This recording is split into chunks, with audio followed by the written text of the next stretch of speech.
Fred's fencing got started back in the day when we had to import some steel cattle yards for our local rodeo club, and I saw an opportunity there. I mean, everyone thought they were really good value and well made. Basically, once you get started, you can make them into any configuration you like. They're very, very, very cost effective. Freight is no issue. We can deliver them right to your farm, right to your site.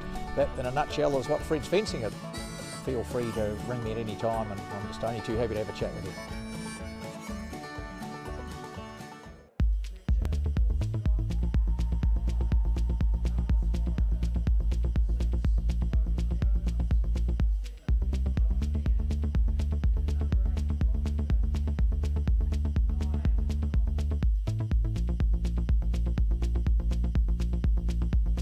Locally owned and operated Roslyn Mowers and Heating are warming up for winter with a range of mass sport wood fires. For obligation-free installation quotes, sales, building consent assistance and after-sales service and parts. That's Roslyn Mowers and Heating. Fred's fencing got started back in the day when we had to import some steel cattle yards for our local rodeo club, and I saw an opportunity there. I mean, everyone thought they were really good value and well made. Basically, once you get started, you can make them into any configuration you like. They're very, very, very cost effective. Freight is no issue. We can deliver them right to your farm, right to your site. That, in a nutshell, is what Fred's fencing is. Feel free to ring me at any time, and I'm just only too happy to have a chat with you.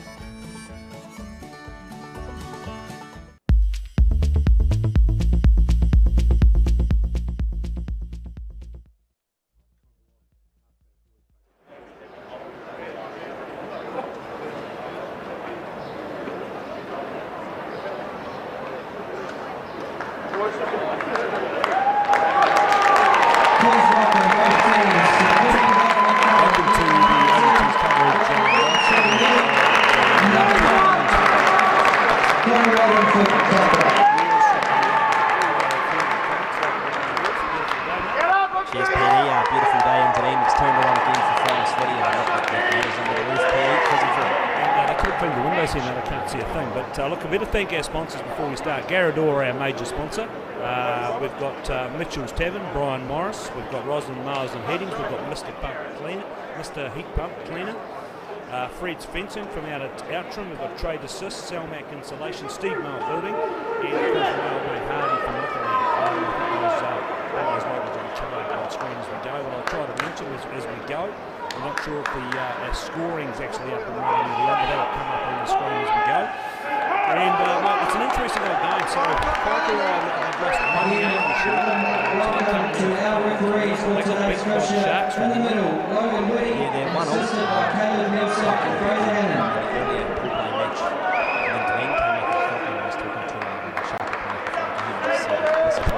State of origin aside, Peter, yeah, mate, there's no love lost between Kaikoura and the Sharks this team. There's some inbred hatred going way back. I see they've got Logan Whitty, young Logan, 18-year-old, Logan Whitty doing the game today, so that's a good little step up for him. And we've got it underway. It goes deep down into Kaikorai territory. Picked up by the wee halfback Rodden, who kicks it away down the main grandstand side. Dunedin go straight, they throw the ball straight in. They've got it to the little excitement machine himself in the form of Chicane Pryor. Watch him today, he's got absolute gas. Dunedin get it out wide. They spin it out to Big Tomo, Big Richard Thompson, ex-150 Premier Game man for Dunedin. Ball comes back on their side, Ollie Hayes. He smacks it up, that's a nice drive from Big Ollie Hayes. Ball comes back again, looking for runners. And they've found Cam Burrows, that's the fastest he's ever run. Ball comes back again into the hands of the first five. He puts it over the top and kicks for the corner. But that's a nice wee run from the fullback. He just picked it up and kicked it. Has that stayed in play? It has. Going back there is Riley Falls, but it goes in touch. That's a nice wee play from number 15, Ben Williamson. Yeah, lovely heads-up play there from Ben Williamson, the fullback for the Kaikorai pre-development. He was in a bit of trouble, but he put the fire out and got Kaikorai into a good position here. So Aidan Lloyd, another man that's played up 50 games for the Dunedin Prem, not wanted this year by the Sharks. They've got a couple of young hookers, but Aidan Lloyd is a good club man. He's going to throw to this line out. Richard Thompson they'll be looking for. He's the key guy for them. They go to Thompson, takes it down well, back into the hands of the wee halfback. Looking for a runner. Brad Satinovich takes it up. Slightly high tackle, ball comes back on the Dunedin side though. The referee says no. They got over the top of that Kaikorai, and Logan Woody says penalty. What do they do here? Wheels, I think they should take a shot at goal this early in the game.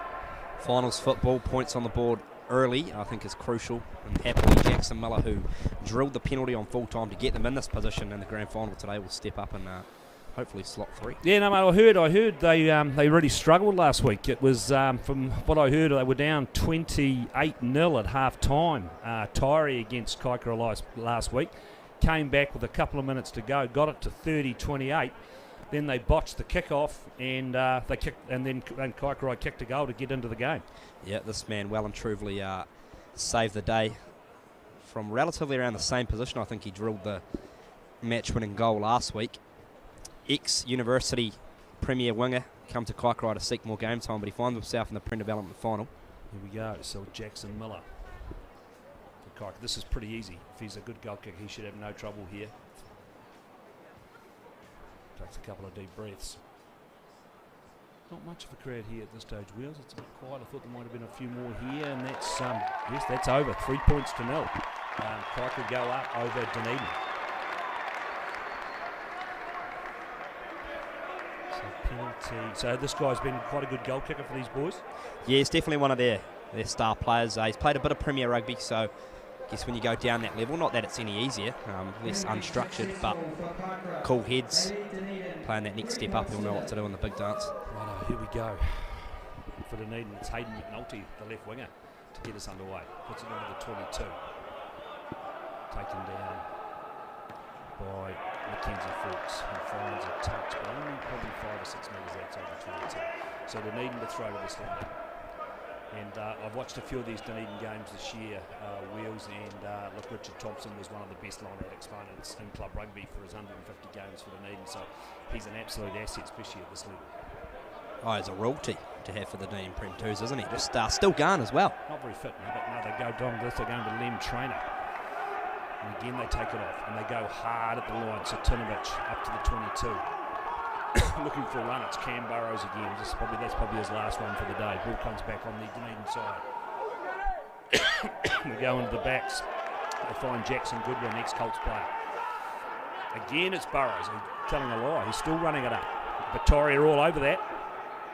Or he's just come through and spoiled it. Referee's got his arm out for a penalty. Comes back on the Dunedin side. Aidan Lloyd fires it out. Trainer goes wide again. Nice pass to the ageing Greg Cooney, 38 years of age, still playing code for the Sharks. Ball comes back to the wee halfback Bailey Moody, looking for a runner, finds Lem Trainer, he gets bundled back over the 22. Riley Forbes looking for a hole. Still going, Riley Forbes. He finds Burrows. He goes for the line. He's only 2 yards shy. They get here. They must score. They've got to get it wide. No, they went back into the forwards, and they've taken it back to the 5-metre line. Referee still got his arm out for a penalty, though. Satinovich takes it up. Going towards the line, Satinovich. They go to ground, only 2 or 3 metres out. Looking for runners. The referee still got his arm out for a penalty. Aidan Lloyd smacks it over the 5-metre line. Back looking for a runner. Ollie Hayes, big drive at the line. Hayes, only a yard short. Ball comes back. What are they looking for here? Aidan Lloyd again. Goes for the line. Can he get there? No, he's still short. Ball comes back again. Moody looking for runners. He looks like he's going to Burrows. Burrows goes at the line. Drag back. Good defence from Kaikoura. Good solid defence on their own line. Ball comes back.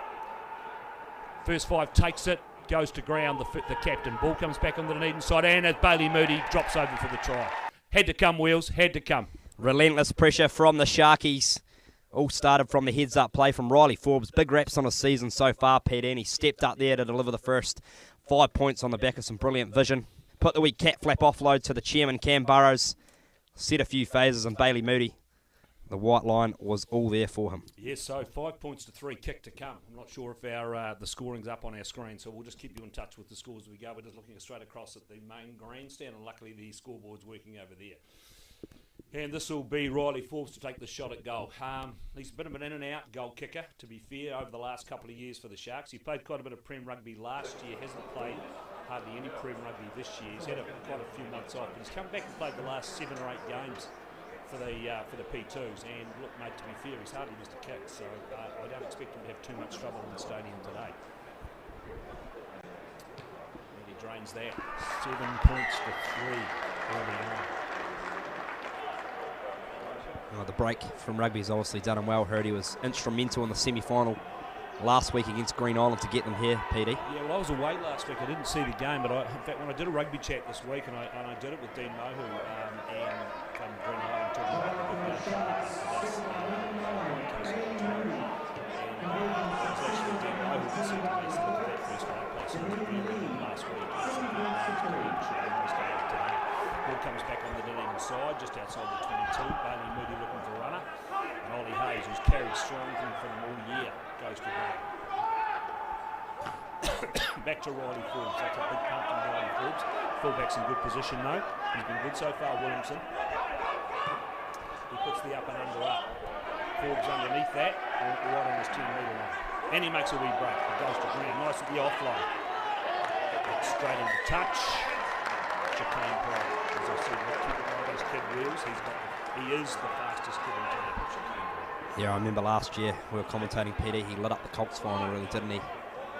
Give him a bit of space and see you later. He hasn't got a lot of tactical awareness, mate, but he is certainly quick. You can't coach speed, PD. He can't coach speed. And the Dunedin taking that down. Ball comes back on the side. Moody in there looking for it. He's found Forbes. I don't know if Forbes should be doing the running up, should be leaving that to the big boys, and he gets dumped back in his own half. Back to the big man Burrows, who gets a nice wee offload to Satanovic, who takes it over into enemy territory. Ball comes back again. Forbes looking for a runner. Len Train, one of the hardest working, smallest locks you've ever seen. Burrows again throwing the nice wee offload. Again to Satanovic, just an action replay. Right in the middle of the field. Bailey Moody. Forbes looking for it. Goes wide to Cooney. Cooney smacks it up as he knows how. Ball comes back to Moody. No, it's actually Riley Forbes, and then he loses it forward. Comes back into the hands of Kaikorai. They spread it outside their 22. And they've got it wide. I'm not sure. This looks like one of the insoles to me. It's got that blonde-headed insole look, but it's been intercepted by the number 7. James Barclay for the lead. Not much of him, but a tidy we thought the referee says he didn't release. Well, they come in from the side. In fact, it's a penalty to Kaikoura. Yeah, one of the insoles, Blake Insall there, obviously older brother Tony, who the fans will know from his Golden O days, but Kaikoura probably lucky to get the penalty there. They obviously made the break, bit isolated, but infringement at the breakdown spotted by Logan Whitty to get them just past the 10-metre line for a set-piece attacking opportunity. Yeah, so Logan Whitty, mate, this kid is, he played his first Prem game this year, and this is the kid that's 18 years old from memory, so he's had a bit of a meteoric rise in refereeing circles. Yeah, big raps on young Logan, and that's the thing, obviously the future of our referees, and Dunedin's obviously been touched on this year with our stock numbers, and he's been chucked in the deep end really early, and I think he's coping pretty well. Well, I'm blaming Tamua Ione, in fact. He's supposed to be the referee development officer, and all I can see no referees. But anyway, look, we'll leave that story for another day. And so it's Kaikorai to throw to this line at Aaron Lucas, son of Brent Lucas, the builder, the biggest sponsor up there at Kaikorai. That wasn't straight. The referee says we'll have a scrum. And a great start for the throwing of Aaron Lucas. Tamua was keen to come on Rugby Chat next week, PD, if you're looking for anyone. What's he going to talk about?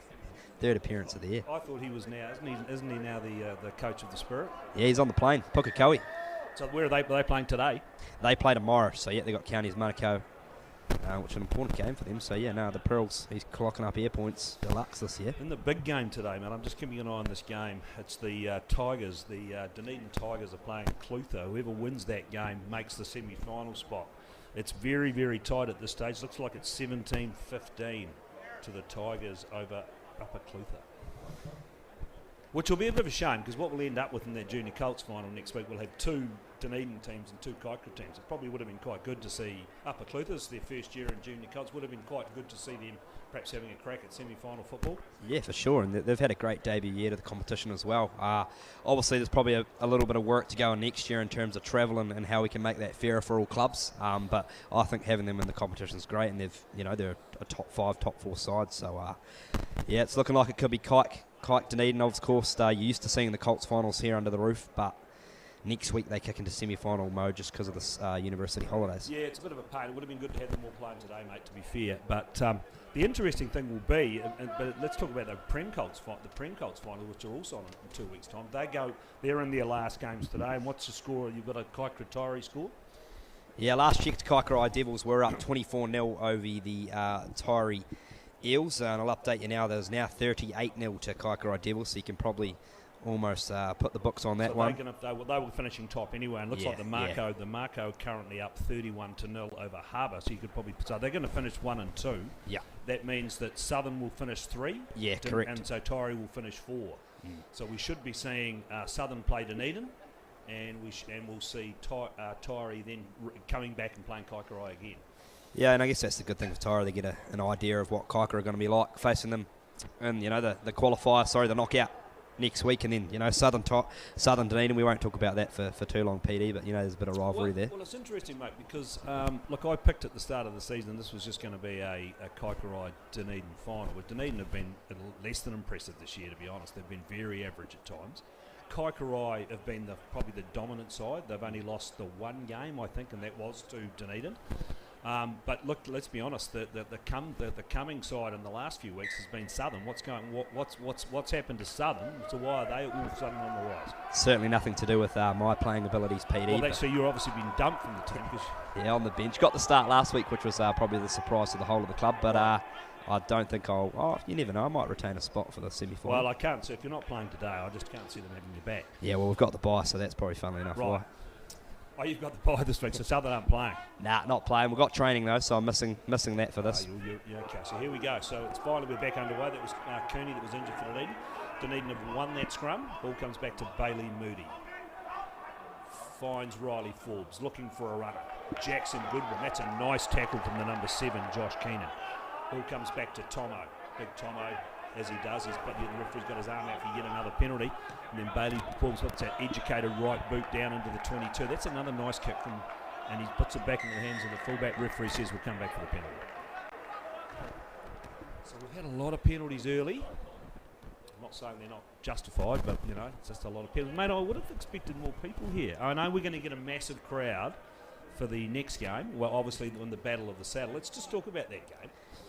There's been a lot of drama over the last couple of weeks, and which Otago players would get released and which weren't, and we've seen. And look, and there's no right and wrong in this, but it's just the way it's worked out. And that's a nice kick. No, he hasn't found touch. That's not that good. We'll come back to that. Ball comes back into the hands of the first 5. And that in the form of Mackenzie Fawkes, and he finds touch just outside the 22. But yeah, the big news is Michael Manson has been released today, which is good. I pleaded for them to perhaps release 2 of the players. Yeah. I was hoping they might have released Arscott as well, but Michael Manson's playing. That's going to help Green Island. So how do you think that game's going to go, mate? I said at the start of the year, I think Tyree will go back to back, and I'm going to stick to that. Just they've kept the bulk of their squad together. Michael Manson, no doubt, a great in, and how he's going to go on a hard fast track. He's been one of the best wingers in club rugby all year, if not players, PD. So that's a great inclusion for GI, but I'll stick to Tyree, I think, back to back. Jace McDonald, he's timed the run home very well, so I'm going the Eels, PD. Right, so here we go. Mackenzie Ford puts it over the top again. Dunedin actually didn't win that last time. Down into the hands of McNulty, who kicks it down towards the 22. Bit of an aimless kick, though, back in the hands of the halfback. Finds the fullback in Ben Limson, who drags it out and throws a massive forward pass, which was very untidy to Enor. In fact, he threw that straight forward out of the hands. Pretty easy for the referee.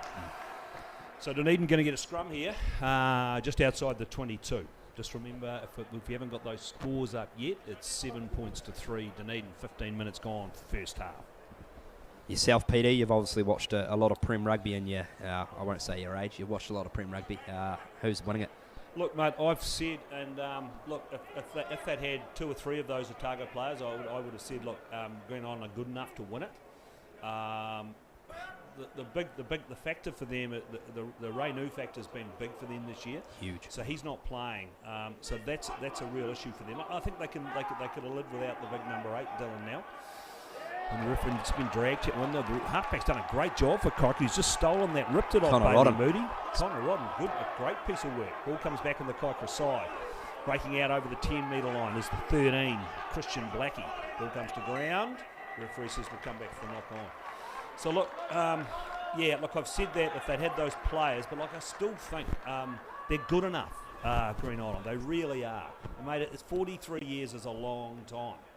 And I think I said in the paper yesterday, that's how old I am, mate. Yeah. I was at the last game. I was at that last game against Southern way back in 1978 as an 18-year-old student. But, look, it's, and you know what Tyree bring? They've won 8 of they've been in the last 8 of the last 10 finals. That's how consistent they are, especially at this time of year. And they know about playing finals football. And a lot of their guys have played a lot of rugby, as you know. But I'm picking that Green Island, look, I'm doing it with the heart, and I'm picking Green Island might get it done. Ball comes back on the cock side. That's a nice scrum from Dunedin. Looking for runners out wide. That's a good front-on tackle from Jackson Goodwin.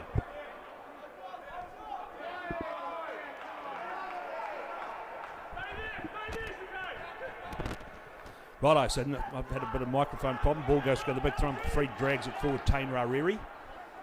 Again, taken forward from number 7, Josh Keenan. Ball comes back on the Kaikoura side. Referee says, man, over the top of that. Really good work there from Aidan Lloyd, the hooker. Okay, remember that we don't think we've got scores up, so 7 points to 3. Dunedin up over Kaikorai. And what are we going to do here? Riley Forbes says, I'll kick to the corner. Yeah, good over the ball there from Aidan Lloyd. Played a bit of Prem rugby this year for the Sharks as well, PD, I believe. Look, he did. He played the first, because we had a bit, Sam Ranger's the starting hooker now for the Sharks, and a very good young player, but he's had some injury concerns as well. So Aidan played those games in his absence in the early part of the season. But we're sort of well endowed with hookers. We've got the big man who plays between the Colts and I can't remember his name. It'll come to me in a minute. Narain. Yeah, Narain Strickland. But those two have sort of taken over as the starting hookers. So Aidan's moved down to this level. I mean, Aidan's is at this level. He's a very good player. And it's back to him to throw to the line out and straight to Big Tomo. And they've got the drive on there. They've been good at this all year. Can they get a drive going here? But Kaikorai have gone down. Referee says play on. Well, that's an unusual call. Kaikoura took that, went down. They went down. Then they decided Dunedin weren't moving forward. And then they decided they took the ball into their own player. So anyway, it's a scrum to Kaikorai on their own 5-metre line. 15 metres in from touch. Yeah, a bit of a get out of jail card there for the Demons. Obviously, Dunedin had set up the maul, as you touched on. I have watched a couple of their games this year, and they have been very good at that driving maul. Well, there's one thing Dunedin, the only thing the Dunedin Prem side could actually do, they couldn't win any games, but they could certainly score tries from driving mauls. That's how they scored most of their tries this year. And it's fed by Rodden. Better scrum from Kaikorai this time. Taken off by the big number 8, Lockie Finch. He gets dragged to ground. This ball comes back on the Kaikoura side. Referee says it's going to come out of there. Back to Mackenzie Fawkes, and that's a nice touch from Mackenzie Fawkes, just probably 4 or 5 metres outside the 22. Remember, it's 7 points to 3. But we haven't seen a lot since the active start. There hasn't been much going on in this game. Nah, no real exciting clean breaks. Probably both just trying to get the feelers out. The first 20 minutes is always pretty tight in finals football. 38-0 to the Marcos now at half-time. Haven't got an updated score on that Tigers game. I'm going to get, just to let everybody know that the other big game on today is between Clutha Valley and the Cromwell Goats. And I've got reports coming in from that game from Diede. She's going to send us score reports, and we'll bring those to you during the main game. Burrows again takes it up towards the 22. Ball comes back on the Dunedin side. Looking for runners, they go wide by the number 7. He lets it back just before he went into touch. That might have been McNulty took it forward a couple of yards, looking for a runner. They found it in the form of number 6, Gus McKinnon. Ball comes back on the Dunedin side, but it's a bit untidy. Looking for a runner. Burrow's still tarting it up. Burrow's having a whale of a game. Back to Riley Forbes. Infield to Coons. The second 5. He goes a couple of yards, goes to ground. Ball comes back on the Dunedin side. As Burrows again up to his fellow prop and Ollie Hayes, who's been a big ball runner for them all year this year. And it's the old protagonist now. It's Aidan Lloyd. He takes it up a few yards, looking for a runner. It's Burrows again. This is unbelievable performance from Cam Burrows. That's 4 carries and 5 phases. Ball comes back again. It's Aidan Lloyd again. Just the same old guys, just taking it up. Looking for a runner. He's got Calvin Trainer's son, Lem Trainer this time. Ball comes back to Riley Forbes. What's he going to do here? He's going to go on his own. He loses the ball. That's a great 2-man tackle. The big number 1 was responsible. John O'Steele was responsible for the turnover. Great D though from Kaikorai. That's the early part of the game. Yeah, they're holding their own. Dunedin's been throwing everything at them in the past 5 minutes. Kaikorai, Dunedin unable to break the line there. Maybe Riley Forbes, the cut out pass could have been on, but yeah, look, he's quite a big guy, as you can see, Riley Forbes, but he does, he's pretty brave. Most first 5s aren't as brave as him. Perhaps he should stop being brave and inflict the ball a bit wider. So it's a scrum with Connor Rodden to feed. And we've nearly 20 minutes gone first half. Couple updates around the ground. First 15, OB's up over Johnny's 12-0. Kings down in South Otago 40-0. Oh, that's a big score. Is that still on the first half? Still first half, yeah. Could be a cricket score. So we're only away. What happens when? Let's talk about schools rugby for a minute. So do they go to semi-finals next week?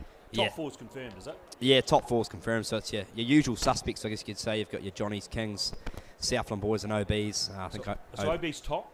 OBs are qualified top. Yeah, at a stage, and I think Southland boys are in second. Right. Kings third, Migration fourth. Yeah. And then obviously they play their semis next week, and then we've got the final under the roof, which we'll touch on later. And they take it away. They charge it out from their own line, take it out 5-metre line. The win number 7 gets over the top of that, and then but no, they get it away. Number 8 drags it forward. Lockie Finch, another couple of yards. This is good play, but there's some solid rucking going on here. Referee's going to blow for a penalty. A couple of the Dunedin boys didn't roll away. Well, one in particular. Could have been the number 7. I think it is, in fact, James Barclay. So they're hanging on here. They're hanging on 7-3. Kaikoura are just hanging on. That's what you need to do in finals football. Just wear them down. Certainly do. Yeah, Dunedin have all the territory in the past 10 minutes or so. Kaikoura obviously got that early penalty to get on the board first, but it's been all Dunedin recent. Yeah, so there's a couple of super coaches today. We've got Big Croft coaching the Kaikorai team, and Mark Scully pretending to coach the Dunedin team. And Kaikoura to throw to the line out, and they've struggled a bit, but they've picked it up at the back through Finch, who takes it 40 yard, goes to ground. Ball comes back to Rodden. He's found his first 5, and he's found a pass, and he's just skipped straight, but no, skip past 2. Still going, the number 12. Great work from Goodlett. Ball comes back to Rodden. He's found Mackenzie Fawkes, who fires it straight into touch. I'll tell you what, his father won't be happy with that pass. John Fawkes, ex-Pirates first 5. Yeah, not his best work, Macca Fawkes. Of course, his father, one of his claims to fame was he was the coach of the last Pirate sides to win the banner in the year 2000. And unfortunately, in the last couple of years, less said about Pirates, the better. Yeah, no comment. I did play on my junior rugby of Pirates PD, so yeah, I'm a Pirate at heart, deep down. Well, perhaps you should be back there giving them a hand to re-establish, get them back into get some men's teams back in their grade. But they've only got the one team this year. Yeah, the women's. And of course, but good news for them, they did win the championship this year. Varsity, I think, have won it the last 2 or 3 years. So that was a bit of an upset when the Pirates won this year. Yeah, it was. In the last play of the game too, old Victoria Sabritsky Nafatali. It's a nice, and they've fed the line out, looking for a runner. Jackson Goodwin, he's found. There he is. Here he goes. Little chicane Pryor. Throws it up to McNulty, who kicks it. In fact, he just threw it forward. He didn't actually kick it at all. He just threw it forward. And so it's a knock-on. Ball comes back to Kaikorai. Take it up towards the 22. And that's a kick over the top from Rodden. Back into the hands of McNulty, who just put his foot in touch. Yeah, no, perhaps you should have let that go. Yeah, great nudge there by Connor. Sniper Rodden, as they call him.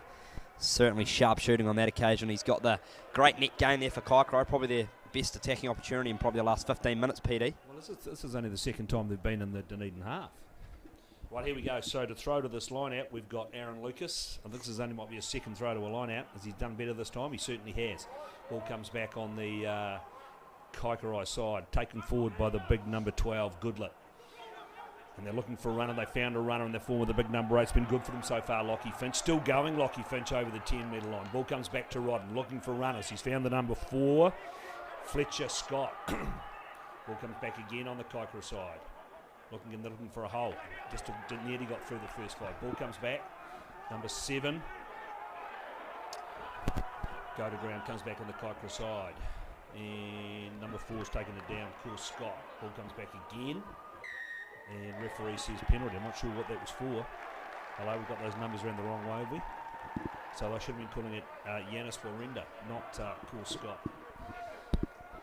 You know, this is what I've got to deal with, you know. I've got some clerical errors, we could say. Dunedin relieving pressure there. Again, Kaikorai just can't seem to hang on the ball for more 2 or 3 phases. Just can't string together any attack. Mate, that's a nice banana kick too. He's very nice. He's made a good 35, 40 metres there. I guess in this grade, Petey, a good kicker makes a difference, doesn't it? Someone like Riley Forbes able to control the game, a good nudge. Well, look, he's got real talent. This kid, he played Prem Colts 2 years ago, and he was instrumental in winning a Prem Colts final out here against Kaikorai. And I think that was the year that Kaikorai had gone through the season unbeaten, and he was their star player that day. And he played some Prem rugby, and he's had just a few issues, and you know, had some injury problems, and his confidence was down. But the last, you know, confidence is an amazing thing. The last 7 or 8 weeks, he's come back and played. He's hardly missed a kick at goal, and his general game has come along in leaps and bounds. So Riley Forbes now looking for a run. He's got Ness Scully, and they go wide this time. Number 20's come on. I'll tell you who he is in a minute, and that's a nice rerun from McNulty, but he's dragged into touch. Number 20 has come on, and that'll be Keone Ewington for Dunedin. Dunedin certainly looking threatening with ball in hand, but Kaikorai just doing well to get across, scramble D. Just clean up the scraps, but... So who's gone off here, mate? I'm just trying to understand what's going on. Ness Scully. No, Ness Scully's there. Looks like McNulty's gone to fullback. Yeah. Looks like we may have lost Cooney. Cooney's gone. So Ness Scully has dragged himself from fullback into second 5. Well done. Well picked up by Kaikoura in that line. They get a wee drive on. They're only a few metres outside their own, 8 metres out from the goal line. Still going forward now. Dunedin hold them up. They'll need to get this back here. They do now. They're running this ball from deep inside their 22. Good run again from Goodlet. He's been good and strong for them in the midfield. Looking for a runner. That's another good driving run. Ball comes back on the Kaikoura side. Good play there. Rodden's got it. Looking for a runner. He's found one of the forwards. Charges it forward. Ball comes back again on the Kaikoura side. Looking for another runner. No, they've gone back for the kick to the fullback. And that's a nice kick from the fullback. He's tidy, that fullback, Ben Williamson, and the ball's just going to... This line-out will form 3 or 4 metres outside the 22. Yeah, he's been impressive so far, Ben Williamson, for the Demons. So Dunedin nudged it down his end a few times, but he's got them out of trouble well with clearing kicks. Just relieving the pressure ever so slightly. But Dunedin here with an attacking opportunity just outside the 22. What have they got when it comes to set-piece time as they feed to that man, Richard Thompson, at the back to trainer now. Bailey Moody, the young Colts halfback, rallying the troops, PD. Good young man. Yeah, no, this referee says no, we'll have a penalty. Okay, so we've got Ewington. We've decided Ewington's come onto the wing. He's gone onto the right wing. So therefore McNulty's gone to fullback. And we've put the jack of all trades, young Ness Scully, into second 5. Interesting story, Ness Scully. He's a kid that's played for Dunedin now for 3 or 4 years. He's played some Colts rugby. He's played some Prem 2 rugby. He made his debut when Dunedin were a bit short this year. Played a couple of games for the Prems. Scored a try too, didn't he? Scored a nice try against Zingaree. In fact, I put him in the Form 15 for a week because I couldn't find anybody else. But yeah, but he's solid. And the good thing about Ness, he can play anywhere. Like, he can play first 5, he can play second 5, he can play fullback, can play on the wing at a pinch. And Tomo again takes it down. He's been the go-to guy for them. And they get the drive on here. Still driving it forward. The ball's gone to ground. Referee says, oh, they didn't collapse that. Could have been a collapse. Riley Forbes has got it, looking for a runner. He's found Ness Scully. And Ness Scully oh, that's a bit harsh. No. But anyway, penalty. He said he didn't say he didn't release. He said he drove in from the side. No, fair enough. I take that back. Remember, 7 points to 3. 28 minutes gone first half. Still not sure if we've got our scoring up on the screen. And it's the fullback who's found touch again. And they'll throw to this touch 6 or 7 metres outside the 22. Yeah, around about 10 minutes to go. The score hasn't changed in a while from that early Dunedin try. 7-3. 3, not a lot. There hasn't been a lot going on. Dunedin have had all the ball, all the territory, but Kaikoura's defence has been outstanding. And it goes to the back of the line out. And Mackenzie Falk's looking for a runner. Found it in the form of, could be the centre this time. Yeah, Christian Blackie been impressive on his feet. Picked up by the number 6, Logan Jones. Rodden's got it. He's found, we know that's Warrender. Ball comes back. And they found another, that's the big second 5, making another big back. Goodlet's gone through the hole. This is nice play from Kaikoura. Some one-offs, 2 off runners. Just tidy. Richard Thompson going up for the intercept. Never wants to make a tackle. Ball comes back on the Kaikoura side, but slowly though. They needed to get that back quicker. Good tackle there from Thompson. Just when I said he doesn't tackle, the referee then said he didn't let him go, and he's been penalised. Looking for another big charge here from the one of the props. That might be John O'Steele. Ball comes back again, put over the top by Rodden. Waiting back for that is McNulty. Referee says come back for the penalty. Richard Thompson always playing the old long skins. Petty, I see a bit hot under there. Yeah, well, he's just look. It takes him all season to get fit. These are normally his best games of the season because he's normally fit by now. I like the tactic of compression on the field. Recovery starts early for Richard Thompson. Well, I did talk to him the other week. They were playing a game against Tyree, and it was a pretty robust affair. They were running up and down, and he looked very tired. So he tactically rolled over a ruck, got sin binned. Went to the bin for 10 minutes. He said, what were you doing there? He said, PD, that was tactical. I just needed 10. Needed a break. That's all his 150 Prem game experience coming out. I said, perhaps you should have just walked off and then came back on. He said, they probably wouldn't have put me back on. So that was experience. Kaikoura got the wee drive on here. Dunedin holding them up, but no, Kaikoura got a wheel on. It's in the hands of Aaron Lucas at the back of that. Back to Rodden. He's found the 12, who's gone straight into the 13. That was Christian Blackie through the hole. Still outside the 22. Mackenzie Fawkes fires it out. Ensor. And they've got, they had numbers there. They needed to shift it to the inside guy. They had a man on the outside. Ball comes back again. Again, it was the big one of the locks has taken that down. Just still outside the 22. A good period here for Kaikorai. If they could score here, this would really put the cat amongst the pigeons. Dunedin will be thinking, what have we done wrong? The number 3 carts it forward, Tane Rariri. Good drive from Rariri. Great drive from Rariri. Still going. That's a good drive, 7 or 8 metres into the other prop. The number 1, John O'Steele, and he goes forward. They've got 15 metres between those 2 big bookend props. Comes back to Tane Rariri again, but he goes straight to ground this time. Rodden looking for it. They found a runner. Oh, that's a nice hit from Burrows. Ball comes back on the Kaikorai side though. They're looking dangerous here. All they've got to do is get it wide. They're calling for numbers. Referee's got his arm up for a penalty. They should score here. They get it wide. They're going for the corner. He's put the kick over the top. He's put the kick and it's gone too far. And referee says, I don't know if he can come back for the penalty there. He is. That's very unusual. For a try scoring movement, you don't normally come back for the penalty.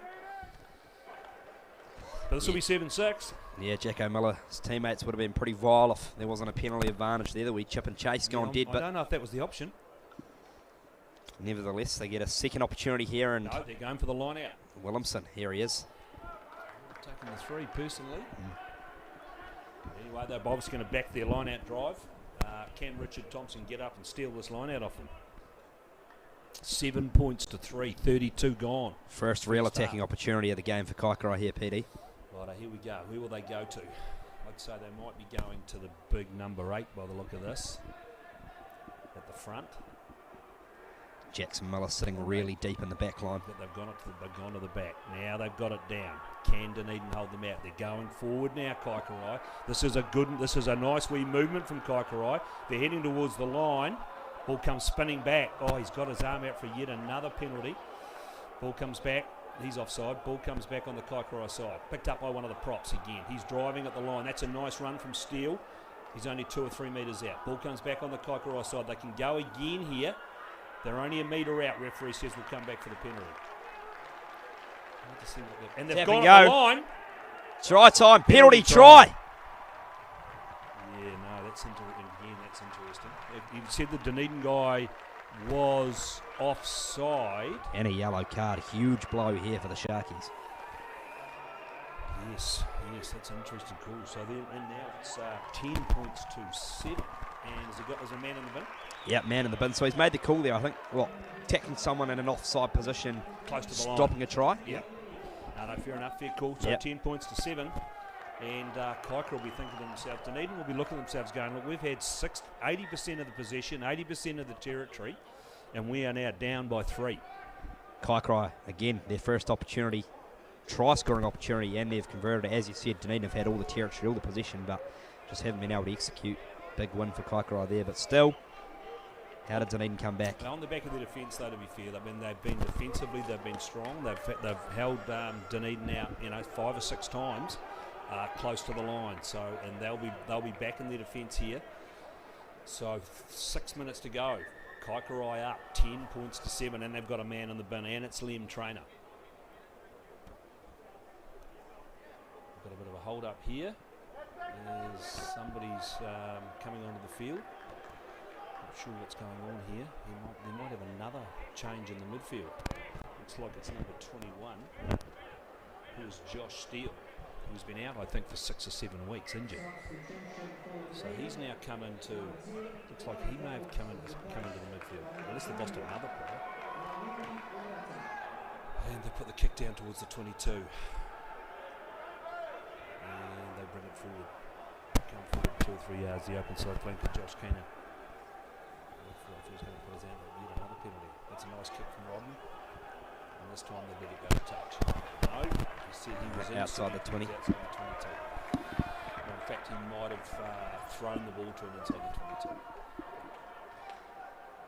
So now what's actually happened in this back line? We need a man on the ground, Peter. Well, Radio. Just trying to work out what's going on. But now, Ness Scully gone off now as well? I think he has. Ness Scully's now gone to first 5. Riley Forbes may have gone off. That will be an absolute disaster for them if Riley Forbes has left the field. And that's a nice run from Big Ollie Lee. Ball comes back on the Dunedin side. Bailey Moody looking for it. Cam Burrows doesn't really go forward. Ball comes back slowly on the Dunedin side.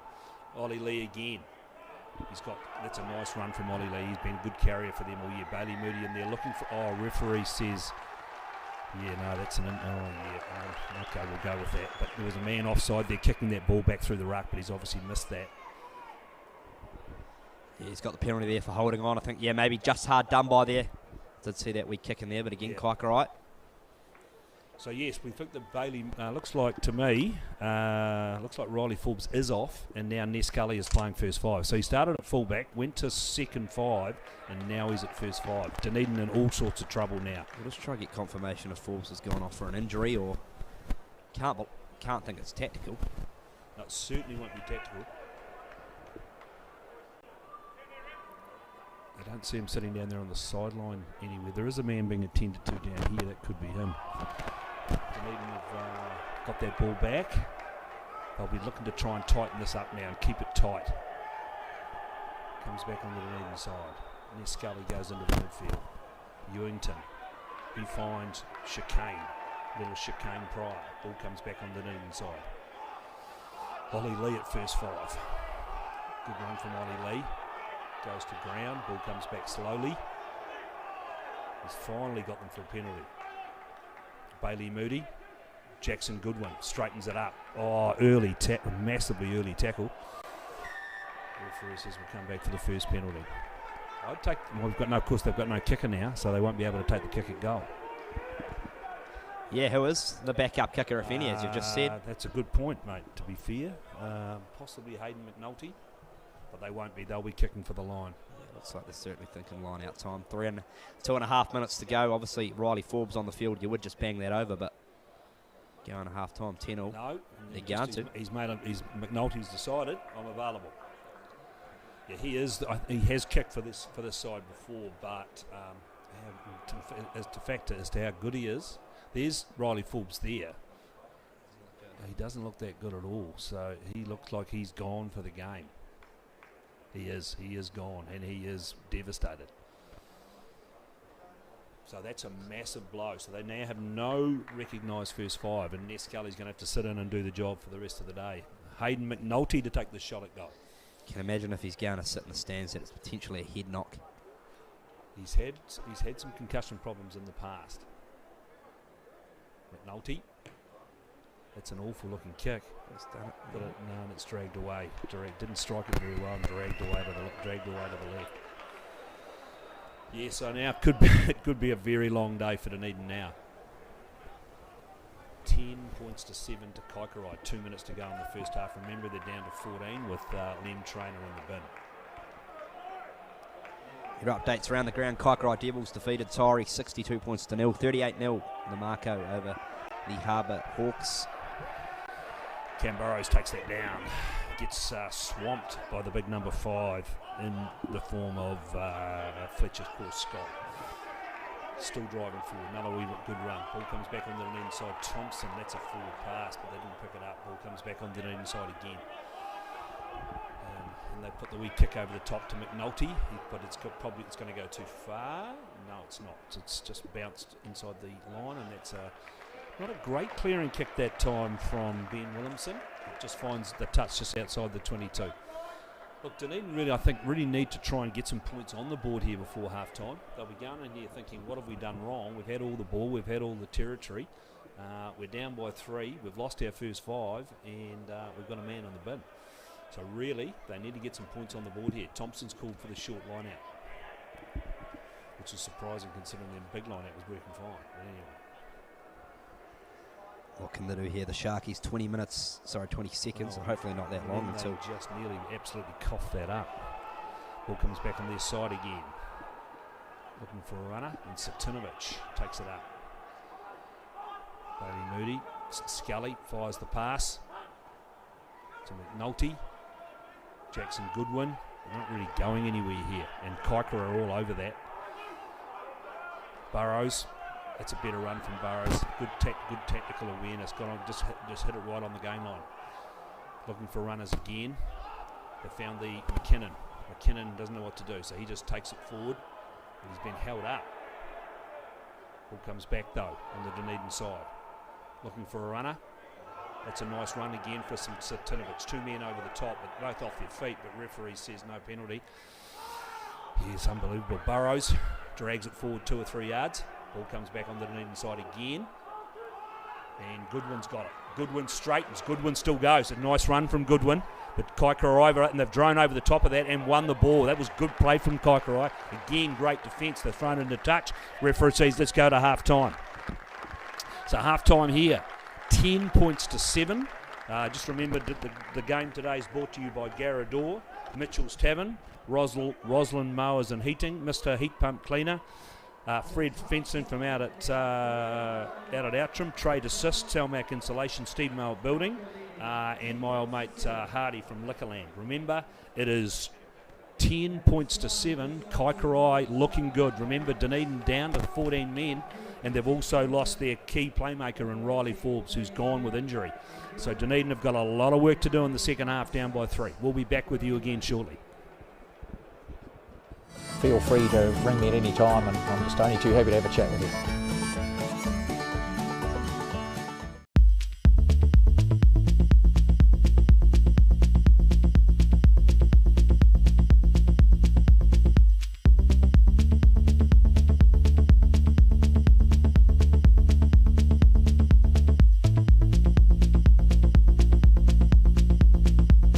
Locally owned and operated Roslyn Mowers and Heating are warming up for winter with a range of mass sport wood fires. For obligation-free installation quotes, sales, building consent assistance, and after-sales service and parts. That's Roslyn Mowers and Heating.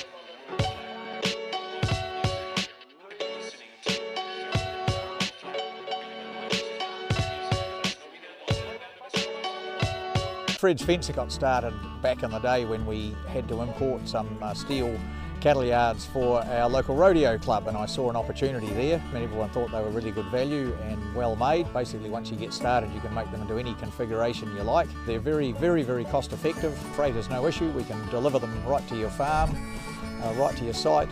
That, in a nutshell, is what Fridge fencing is. Feel free to ring me at any time, and I'm just only too happy to have a chat with you.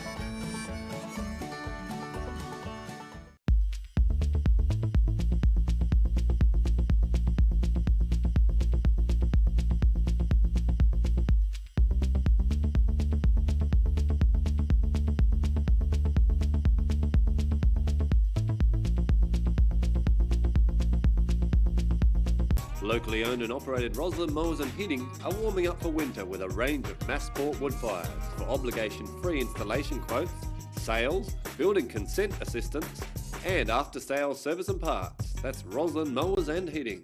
Fridge fencing got started back in the day when we had to import some steel cattle yards for our local rodeo club, and I saw an opportunity there. Everyone thought they were really good value and well made. Basically, once you get started, you can make them into any configuration you like. They're very cost effective. Freight is no issue. We can deliver them right to your farm, right to your site.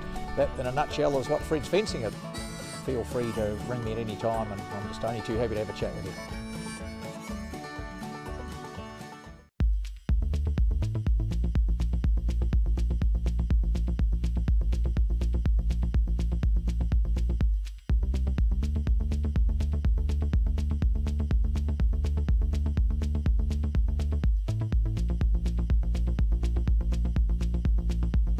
Locally owned and operated Roslyn Mowers and Heating are warming up for winter with a range of mass sport wood fires. For obligation-free installation quotes, sales, building consent assistance, and after-sales service and parts. That's Roslyn Mowers and Heating.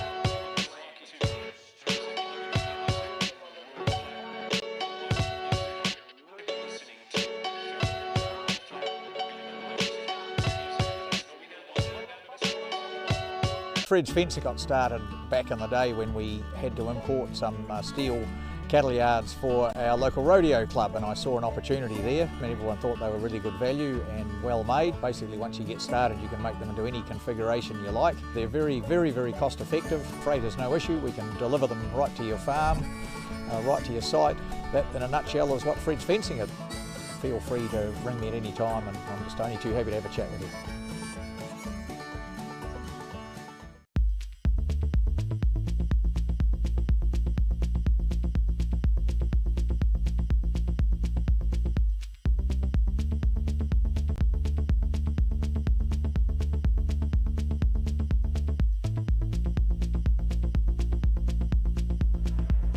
Locally owned and operated Roslyn Mowers and Heating are warming up for winter.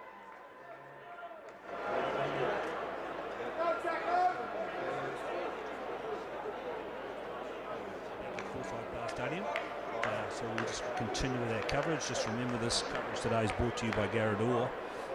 My old mate Gerald Orr over there in Kaikoura Valley, Mitchell's Tavern. Get on out there and see Brian Morris, Roslyn Mowers and Heating, Mr. Heat Pump Cleaner, Fred's Fencing, the ODT, Trade Assist, Salmac Insulation, Steve Mower Building, Channel 39 and Liquorland as Kaikorai kicked down towards the Dunedin 22. That's been picked up by, that's a very high tackle but on the 19, new player on the paddock for Dunedin in the form of Grayson Hardy. So ball comes back on the Dunedin side. That's again great defence from Kaikorai. They've gone wide. They've gone out. That could have been a forward pass, but they've picked it up. Says we'll come back. Yeah, it looks like Grayson Hardy has come on at hooker. No, he's not. I'm not sure where Grayson Hardy's come on. He might have come on at loose forward. This is very confusing to me. Anyway, so Aidan Lloyd's going to take the kick. Now it's going to be Hayden McNulty. I think he's playing fullback currently, Hayden. And he shows that he's got a banana kick as well. And he puts it out just inside their own half. Aidan Lloyd to throw to this line out. Remember, Dunedin down 10 points to 7 after that penalty try. And I think they're still down to 13. Sorry, 14 players with Lim China in the bin. They'll go to Barclay at the back. Ness Scully playing first 5 now. Hardy takes it forward. Ball comes back on the inside. Good tackle right on the halfway. Cam Burrows has carried strongly all day for the Sharks. Ball comes back. Bailey Moody looking for it. Oh, no, that's fair enough. No, that's a great defence. That's that ruck. The big number 19 for Kaikorai in the form of Jonas Tamahana. He just drove the Dunedin player back onto the wee halfback who knocked it on. Yes, a good play from that ruck from Kaikorai. Kaikorai starting to dominate here at ruck time. They've certainly contested at ruck time. They've won 3 or 4 penalties from those rucks, and Dunedin need to regroup and take some stock and perhaps put some more numbers in at ruck time. And it's young Connor Rodden to feed the scrum right on the halfway.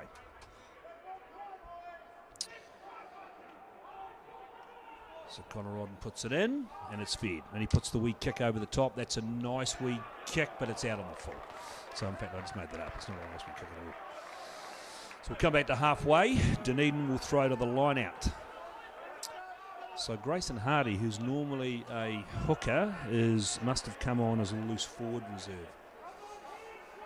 Because Aidan Lloyd's still on the paddock. And I'm not sure who he's replaced. He may have replaced the number 6, who is Gus McKinnon. And they've just been taken into touch here. Now that's very, very average play from Dunedin. They really haven't got this right. And these Kaikoura boys are really pumped up. And they are certainly taking it. They're all starting to chat with the referee now, but that's not going to help. You just need to take control of your own game, Dunedin. You're getting totally outplayed here by a very committed Kaikorai pack. Kaikorai to throw to this line out right down in front of us. And it's been picked up by Thompson, who's gone through and stolen that line out ball. Bailey Moody got the pass up to Grayson Hardy. Ball comes, that's better ball. And they've found the Barclay. He gets an offload away. They get it out to Ness Scully, who's come into first 5. Ball comes back. Bailey Moody again, finding a runner. He's found Satinovich, who's been good for them all day. That's a good run for Satinovich. And then they said he didn't release. I don't know if he was held, but then there's a knock on. And referee says we'll have a Dunedin scrum now. Yeah, okay, no, that's fair enough. He said that Satinovich was held in that tackle, therefore he couldn't get up and go again. But then the wee halfback knocked it on, so this will be a Dunedin scrum. Yeah, the right call there by Logan Whitty. Always causes a bit of confusion for people on the sideline, but we've got your great law analysis there, PD. Who's on the sideline? Saying we've got your good law knowledge up in the the commentary box just to clear the air. Righto, so here we go. Looks like Dunedin to feed the scrum. Yeah, looks like the number 6 for Dunedin has come off, and that is Gus McKinnon, and he's been replaced by the hooker Grayson Hardy, who they've actually got 2 big props actually playing 16 and 17 for Dunedin today as their backup type forwards. it's Bailey Moody to feed. Remember, they're down by 3. I think you're seeing the score now on the screen. Ball comes back. They're looking for runners, and they've found the little chicane Pryor, who goes to ground. Oh, I thought he could have had to release that as well. Ball comes back again. Thompson takes it forward. Takes it up towards the 22, goes to ground. Not being allowed to play the ball, but gets it back finally. Burrows again. He's been good for them today. For the top, over top of that, but they're off their feet. So the ball comes back on the Dunedin side. That's a nice pass out wide. And then he's just missed his man. Yeah, not good from the replacement loose forward in Grayson Hardy. Should have thrown in one movement there. Them trying to back on the paddock. He's found a runner. Again, it's Satinovic, who's been good for them today. Ball comes back on the Dunedin side. Looking for a runner. They've got it in form of Jason Goodman. That's a fantastic double gang tackle on him. Ball comes back on the Dunedin side. Kaikoura defence has been nothing short of outstanding. That's another great tackle. Ball comes back on the Dunedin side again. Aidan Lloyd takes it towards the 22. Got him around the neck, and then they've ripped it clean off him. Referee says, and he could go to the bin here. He said it was high, didn't release. He's going to have a chat with them. I'd say he might just get a warning. Didn't look too bad. He had him around the neck, but it was just a scrag tackle. Referee's having a long chat with him. No, there's going to be no card. He's just giving them a general warning. Looks like the number 7 must be the captain, Josh Keenan. Yeah, Josh Keenan also played a bit of Premier Rugby for Kaikorai this year, and as you touched on before, their number 8, Lockie Finch, regraded down to Prem development. He's been one of the stars too. Yeah, he's been good, mate. So he's played a bit of Prem Rugby. Yep, sort of that one that's been called into the Prem's sort of injury cover. Ended up playing a couple of games, but he is a genuine Prem development player. But but he's been good for them. He's been strong on the carry, and the two props have been Steele and Rariri. They've been into everything. And as soon as there's a bit of push and shove, they're both into it. So here we go, McNulty. He's missed his first one, which was right out in front. This is a pretty handy kick. He's only 4 or 5 metres to the left. Can he nail one? 10-0. 10-all. 10-all. 7 minutes gone, second half. So 10 points all. Penalty to Dunedin. But at least this time they've actually gone down. They've actually scored points because they've been down again. They've had a lot of possession, a lot of ball. But at least this time they've come away with 3 points. Yeah, they'll take that. Important start to the second half. Dunedin again. And they go back to Thompson. Takes it down well and just stands there. Nobody tackled him. Then he decides to run forward a couple of yards. And then the Kaikorai just ripped it clean off him. But the ball, they said no. They had to release and didn't. So penalty to Dunedin. And it'll be McNulty, who's gone from left wing to fullback. He's obviously the designated kicker now that Riley Forbes is in the stand. Yeah, good confidence booster there for McNulty if he can strike one early in the second half. This is the half that matters. Wasn't not a great touch finder, but he's found touch safely inside. That's all you can ask. He's got it. He's got them into enemy territory. And it'll be Aidan Lloyd to photo this line out. Dunedin, the line out's been good, but at the same time, Kaikoura line out hasn't been too bad themselves. But they haven't had too many throws to line outs today. A few more people starting to trickle in here. Mostly Green Island supporters. Oh, they've got 8 to 10 busloads coming, from what I understand. Ball goes high. Just went straight to the big number 3, Ollie Lee, standing at the back. And it's Satinovic again. He only knows one way, Satinovic. Played a lot of Colts rugby, just a good, hard, tough footballer. And there's a man running in front. Referee says it's turnover. Turnover. He didn't do them for the man running in front, but he's another good turnover to Kaikoura. Dunedin not getting enough numbers to rucks. Ensor now out wide. Ensor looking to go wide, but then he's lost it. Referee says that was a knock on. It was a wee bit untidy here. I just thought that the Dunedin guy had a man in front of him, but he obviously didn't impede a tackler, so referee said rightly so.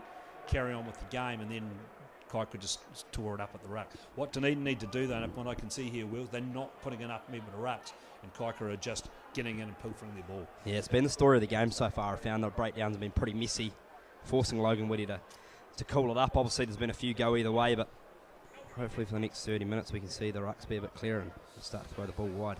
Dunedin a good opportunity here to put some attacking pressure on Kaikorai early in the second half. But it has been, I mean, this grade of rugby, as we know, as you mentioned earlier, it's loose. They throw the ball around, exciting to watch, but it certainly hasn't been that today. Both these sides are tensed up, being the fact that it's a final. And again, we're out into the midfield. Number 20, Steele, Jason Goodwin gets taken down on the tackle. Ball comes back on the Dunedin side, but it's very slow. They get it wide to Chicane. Chicane puts the afterburners down. But he's the smallest man in club rugby, and he gets thrown into touch.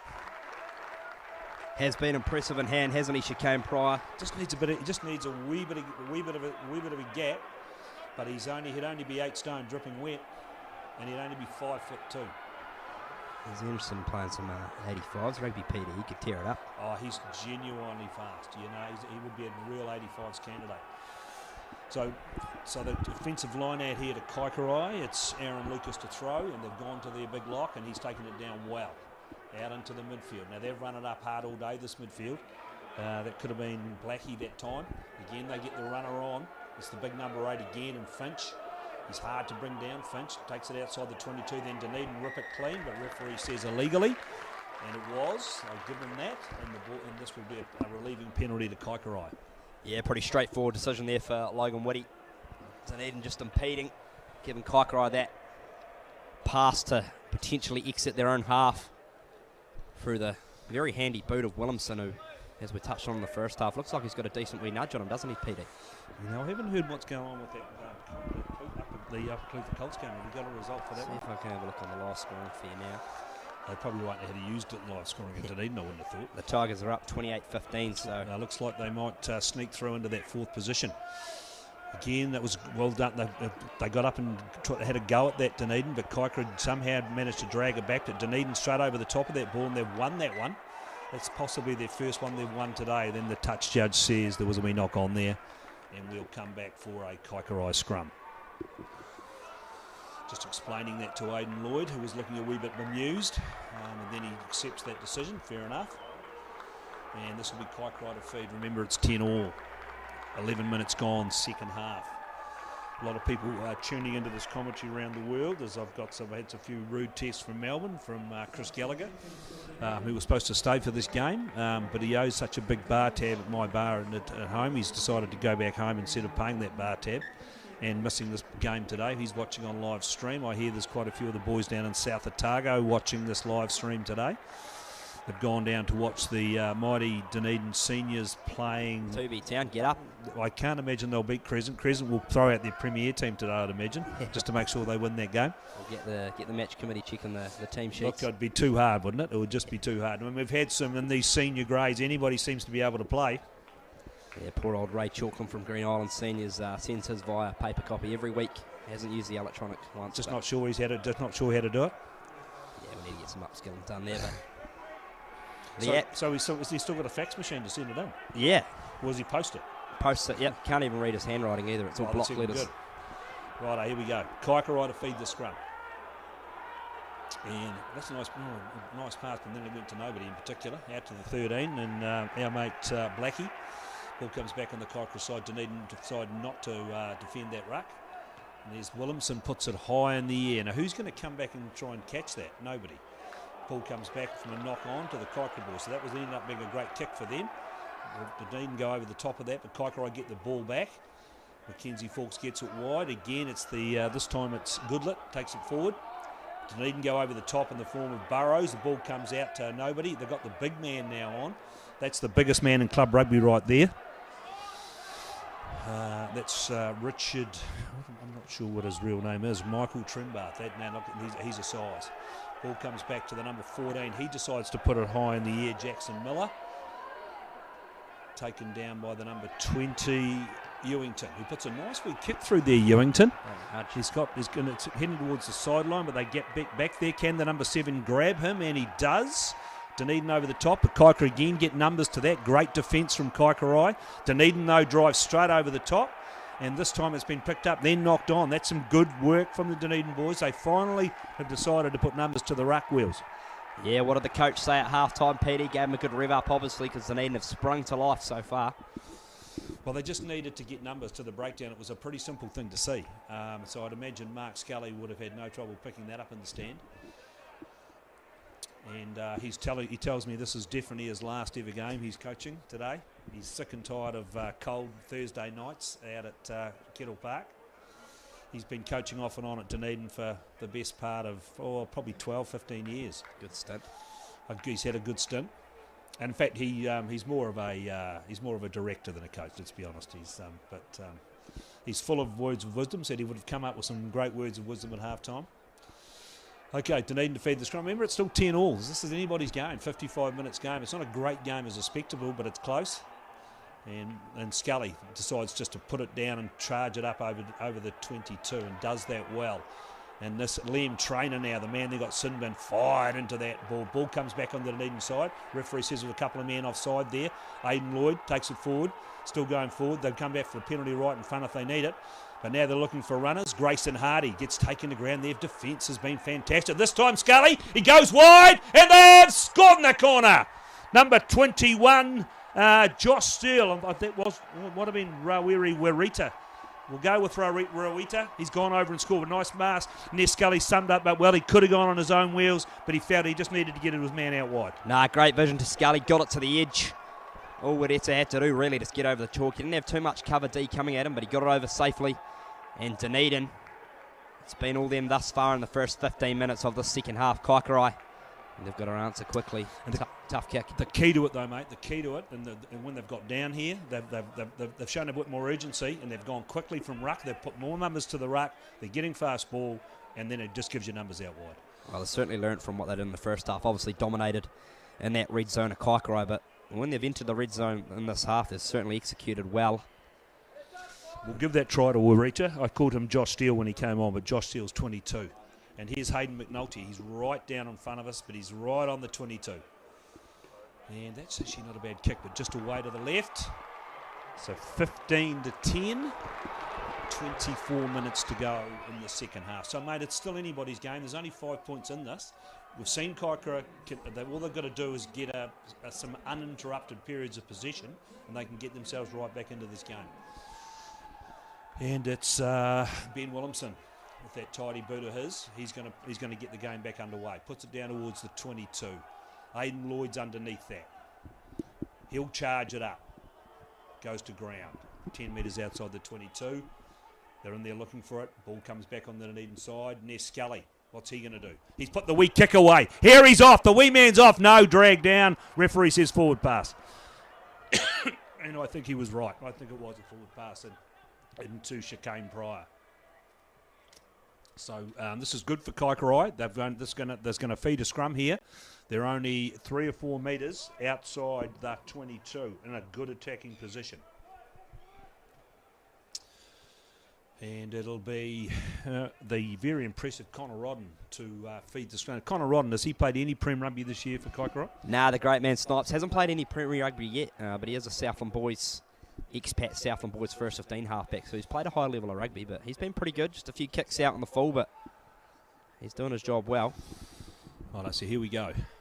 That's a better scrum from Dunedin, picked up by the big man Finch. He's made some massive yards. There was some terrible defence there from Dunedin. No loose forwards came off that. Rodden looking for runners. Referee's got his arm out for some lazy running from Cam Burrows and possibly Fear. Ball comes back and they charge it up. They're looking good here, Kaikorai. They're only 3 or 4 metres out. They've just popped a pass up. They're only a metre out now. They're diving into that. What's the referee say? Ball's coming back very slowly, and then Dunedin dive over the top. Burrows making a nuisance themselves of that ruck, but they're still coming back on the Kaikoura side, but it's been very slow. What they'll do is they'll drive here again, but they go straight to ground. They're only 4 or 5 metres out, though, and they get the runner up to the replacement hooker who goes at the line.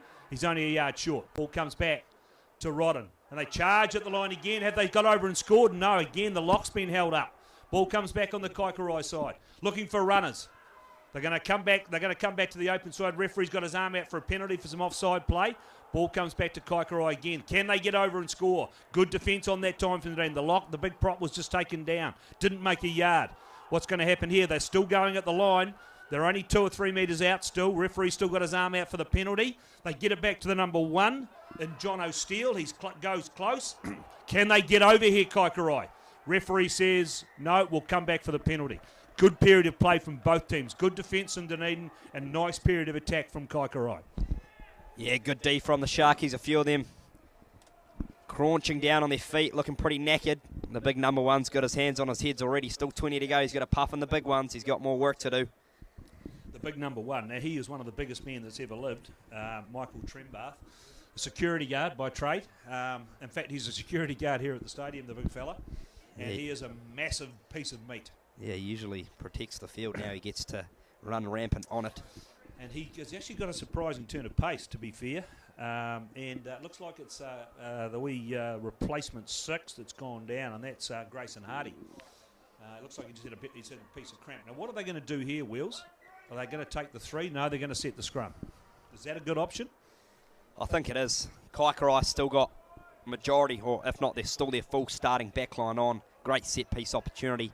They need to respond to Dunedin's try, so what can they do? They've got Christian Blackie and Goodwin sort of parallel to each other, and they've got wide Jackson Miller, the happy feet. I think they'll try to get it to him in the corner here. Righto, so here we go. Kaikoura to feed the scrum. Good scrum from Dunedin the last occasion. See if they can get them going backwards here again. Yeah, but that's a great scrum. The number 8's come off. Finch, he's been their best player today. He goes forward a couple of yards. They're only 2 or 3 metres out again. They're in there looking for it. Kaikorai, they've got it. Looking for runners. They're going to throw to the number 9, the replacement number 19, who goes close to the line. That is Jonas Tamahana. Ball comes back, and again he go over the line again. Dunedin hold them up.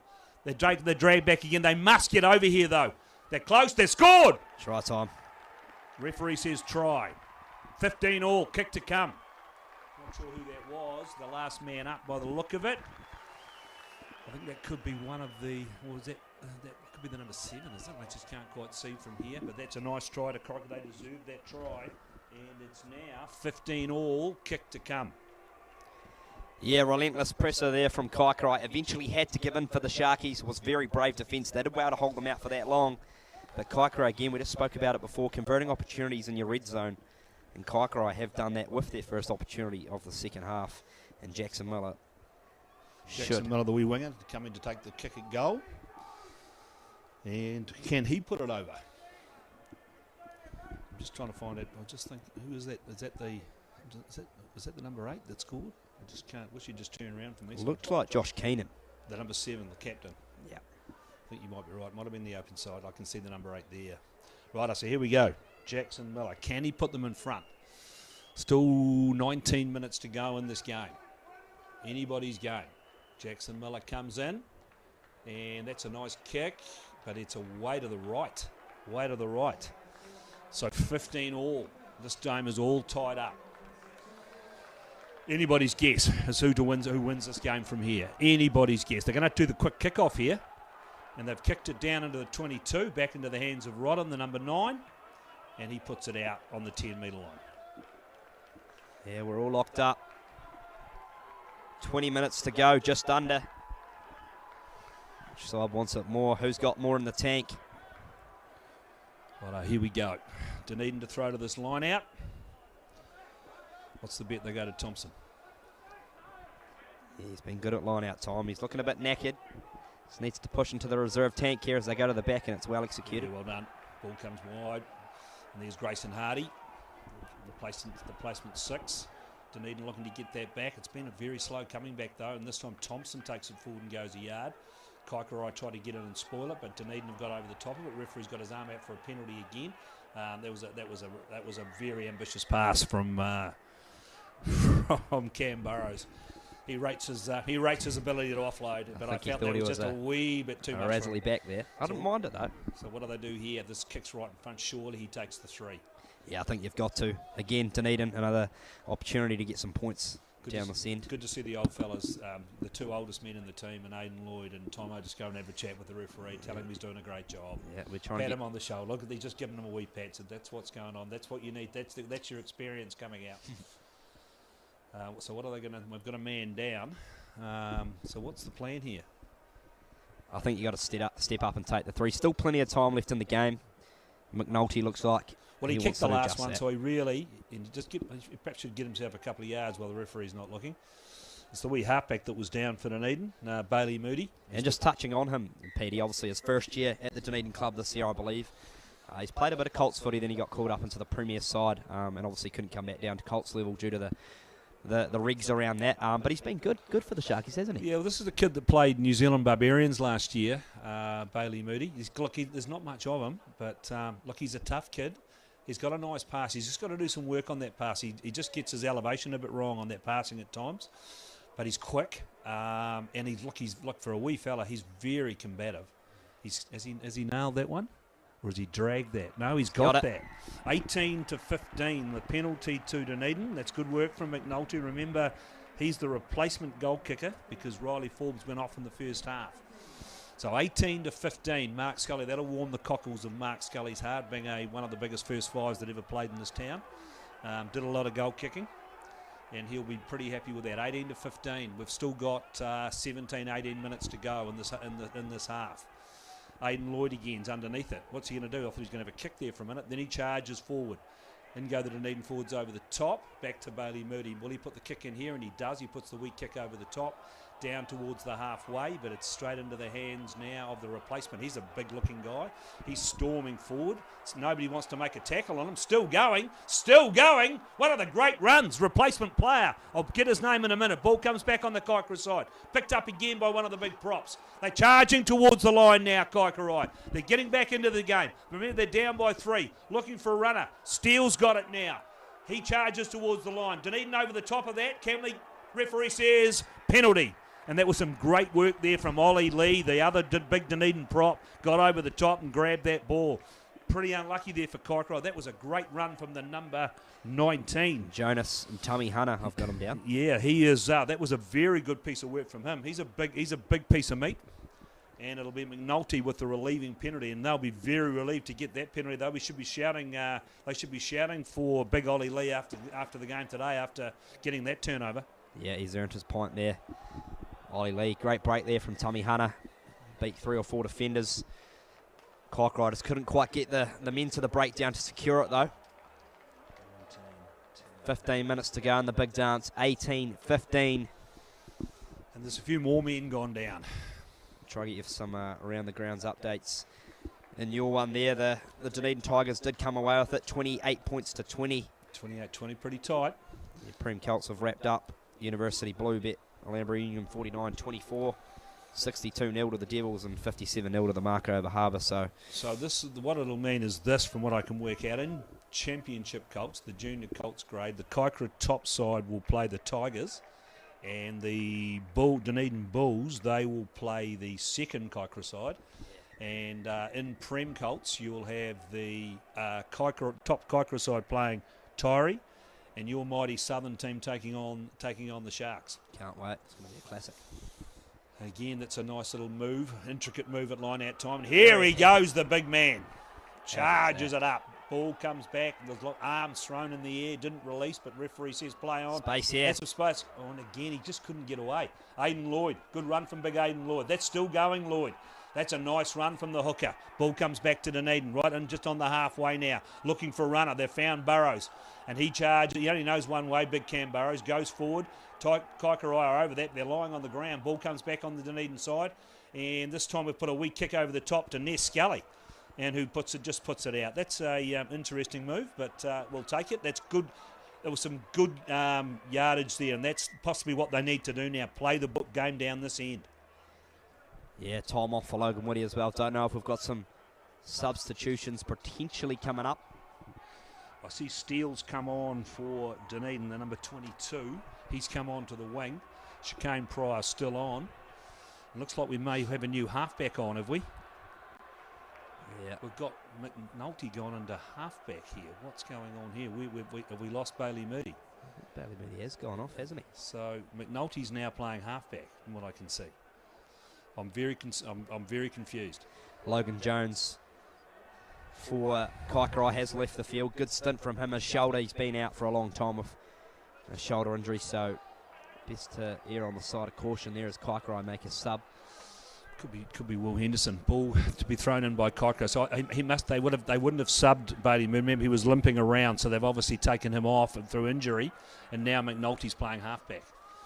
These kids play everywhere in this Dunedin team. We've had Ness Scully playing fullback, second five, first five. McNulty's played wing, fullback, and now halfback.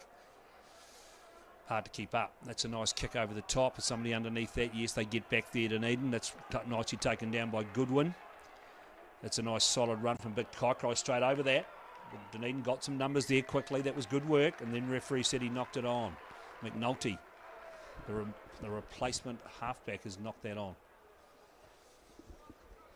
Yeah, I don't know if Bailey's gone off there for injury. Well, he certainly went down at that last breakdown. He was carrying an injury. They may have just taken him off and pretend it's a blood bin and get him back on, but I don't see him on the sideline there, so I think he might be gone for the game. And I think it's so McNulty, he looks like he's playing the rest of the game here at halfback. So they've had to stretch their resources today, Dunedin. They haven't allowed for this sort of carry on today with their two key injuries, with their halfback and their first five gone. That could be one of the great stories if they get that's one of the great scrums. Dunedin got them going backwards. Back in the hands of Forks, though. And they just smacks it up. Goes to ground. Dunedin over that, but Kaikoura ball comes back on their side. Rodden's got his hands on it. Finds the number 8 and Finch again. He goes to ground right on the 10-metre line. 14 goes in. Jackson. He's found a runner in the form of number 7, and that is Josh Keenan. Ball comes back on their side again. Rodden's got it, looking for a runner. Finds it in the form of number 3, Rareri. Ball comes back on their side again. This is some good play from Kaikoura, just the one-off runners. And they go wide. They go wide this time. Big Finch. Still going, Finch. Been impressive. Hard to bring down, but he's run into the arms of the biggest man on the field. And there's Burrows getting up and making a tackle on the number 7. Good work from the big prop, showing some real energy late in the game. Rareri again. Makes the still going, Rareri. Referee, I think he's a bit unlucky there. He certainly wasn't held. Anyway, but did he say he rolled too many times? Possibly? So, yeah, okay. You're only allowed one dynamic movement. Obviously, the new law brought in this year, so maybe just crept a bit forward there. Well, even unlucky, though, because there was just nobody on him. But anyway, let's go back to the replacement halfback.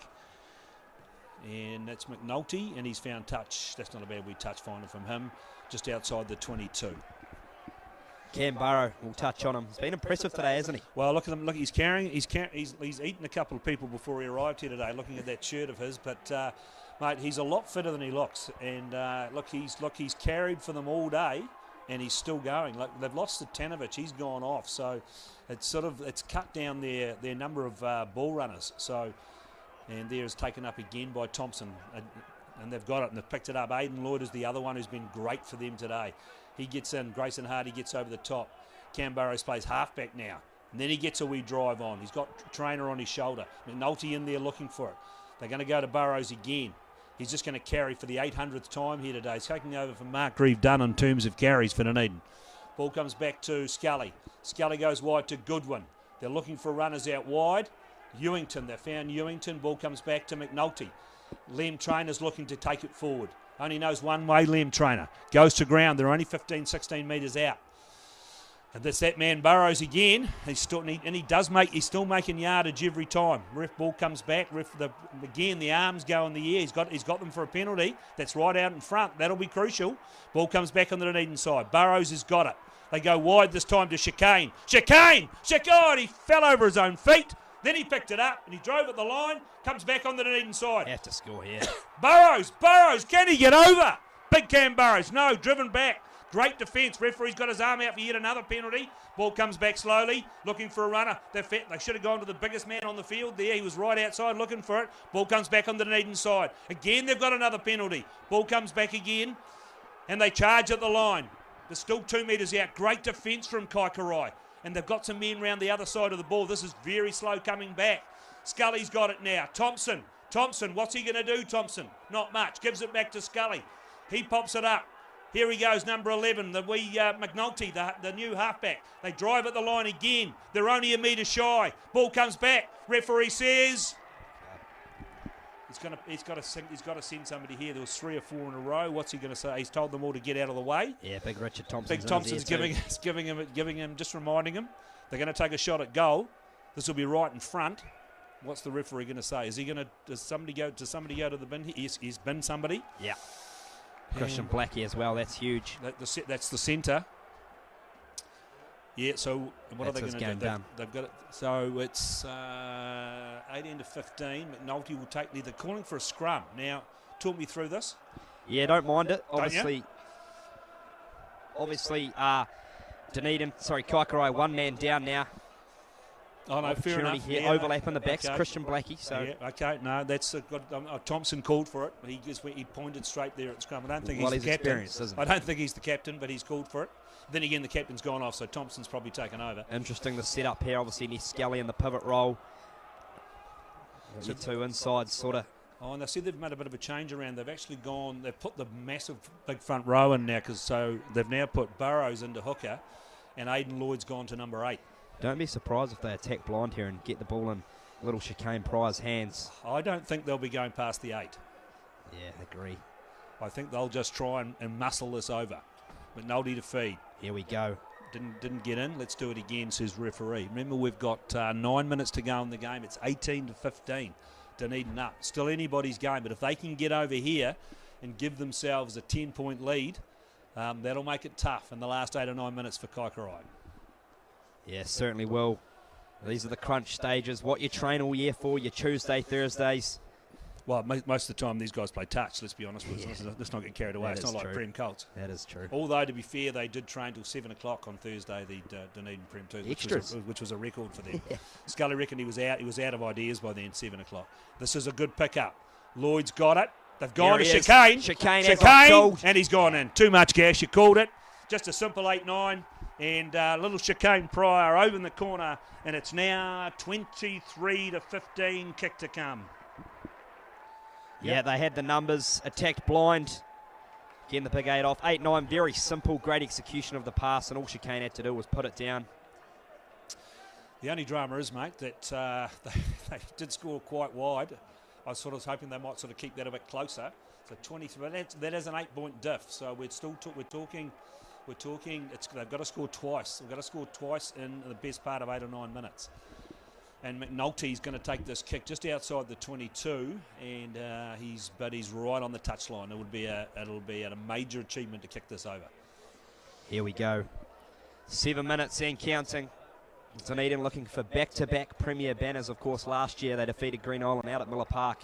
It would certainly be a great achievement for the club, wouldn't it? 2 in a row. Well, yeah. Look, I mean, these boys they've won quite a few of these finals. They won last year. Possibly they'll win this year. They lost the year before, I think, to Tyree, and they lost in the last second of the game. McNulty, I don't think he's got the legs, and he hasn't got the legs. 23 points to 15. 23 to 15, and I still think we've got 7 or 8 minutes of playing time. So what do Kaikorai do? They've got to score twice to get themselves back into the game. They need to get down, get a penalty if they can, and then go for the try. Williamson, here he is. Ooh, has he kicked that 10? No, he hasn't. Yeah, critical mistake. Yeah, that's not good. That's not, and he's been one of their better players all day too. What's going on here now? I think the Kaikorai players were complaining that a Dunedin player had touched it, and I think, indeed, the AR has come and given Kaikorai the feed to the scrum. And Caleb Nielsen on the far side. Yeah, we were pedantic, to be fair. They all knew that it was finished. But anyway, let's have a scrum. So that was, dumb from Dunedin at the end of the day. If the ball had just hit him, he would have been fine. But obviously, if he put his hand out, well, that counts. But yeah, some pedantic touch judging. Anyway, so this is a Kaikorai feed to the scrum. What do they got? Where do they go? Do they go wide here? They haven't really gone wide all day, to be fair. And that's another good scrum from Dunedin, but no, Kaikoura have done well. And it's the big man Finch. But McNulty's not going to be let go, and big Braden Grayson Hardy got in and brought him to ground. But again, Kaikoura have picked it up. Again, they get driven backwards. They're holding him up. Ball comes back on the Kaikorai side, though. There's arms, a lot of gesticulating going on in this game. There's a hole there, but no, Richard Thompson takes him to ground for his second tackle of the day. Ball comes back to Mackenzie Fawkes. They're looking for a runner in midfield. Dunedin over the top of that. But again, they did well. Penalty advantage. Ball comes back, and that's a nice tackle from number 17. Ball comes back on the Kaikorai side. In the hands of one of the replacement loose forwards. Ball goes to ground, still inside the 10-metre line. Ball comes back to Williamson, looking for a runner. Gets over the advantage line, takes it a yard. It's the big man, Tamahana. He goes to ground. Again, there's a lot of gesticulating going on. Ball comes back on the Kaikorai side again. They're not going too far here, though, and they're using up clock. 5 to go. 5, probably 6 to go, sorry. Ball comes back. Oh, that might have been slightly forward, not picked up. Referee, but then it's picked up by McNulty coming back. Referee says come back for the original penalty. Yeah, Kaikorai weren't really going anywhere on attack. I just don't know where they go from here. That's probably too far out for a shot at goal from Jackson, is it? Yeah, I don't think anyone in pre-development could probably kick past close to the 50 metres. So Williamson, he'll peg it deep, hopefully, and not a bad nudge. Not a bad nudge, just inside the 22. And this is Kaikorai ball. You'd think they would need to score from this. Well, yeah, this is game, set, match for Kaikorai. They have to score 23-15. They need to get themselves back, and they need to get themselves with either within 2, or within 3 or within 1. So here we go. It's a tense old game. It hasn't been a great game, but at least it's been tight and it's kept the crowd in. It's very, very tense. They go to the back of the line out. Richard Thompson. Thompson does what he does best. Just gets up and steals that ball. Got the tap back into the hands of Burrows. Ball comes back to Ness Scully, who throws it at his foot. But it's actually not a bad kick because it goes to ground. And that's always a plus. Jackson gets back after it. Jackson's got it now. He's found Williamson. What's he going to do? He's going to try and have his man on. He goes to ground. Dunedin get numbers over that. But referee says no. Good ball to Kaikoura. Ball comes back on Kaikoura side. And again, nice big hit there, number 21. That's Werita, who scored the try. Ball comes back on the Kaikoura side. Clock winding down. There's only probably 3 or 4 to go. Lem Trainer's all over that for Dunedin. Comes back on the Kaikoura side. Dunedin have just got to just defend up here. That puss has gone and over. Richard Thompson through the hole. Can he score under the bar? He's given it a shark. The fins up. So he's given them the shark. That was a terrible pass straight into the hands of Richard Thompson, and that's what he's out there for. He's out there for the scraps. He goes away, scores the try, and wins the final for the Sharks. He's been good, hasn't he? Probably no one more deserving of a try than Richard Thompson. He's worked hard, hasn't he? He has, mate. Well, as we know, his line-out's been great. He stole that line-out down there to start this movement off. And 28-15.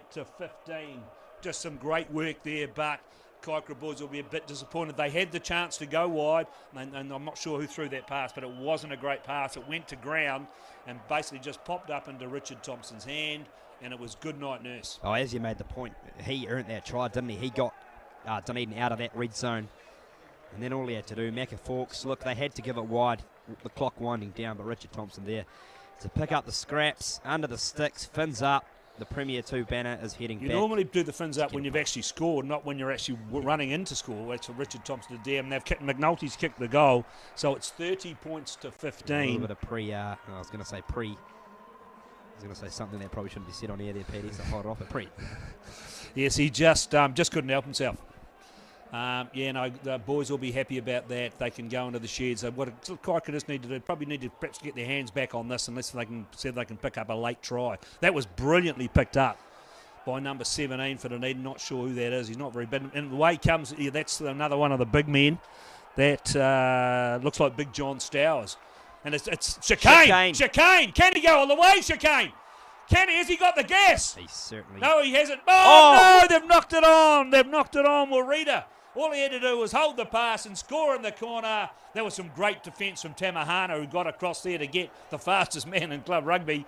But he gave the pass, and Werita just couldn't hold on to it. And it still remains 30-15 as the clock winds down. That would have been a great try to finish it. Oh, it would have been. It's been all Dunedin in the past 10 minutes. You can see their players sort of down on their legs. Ness Scully.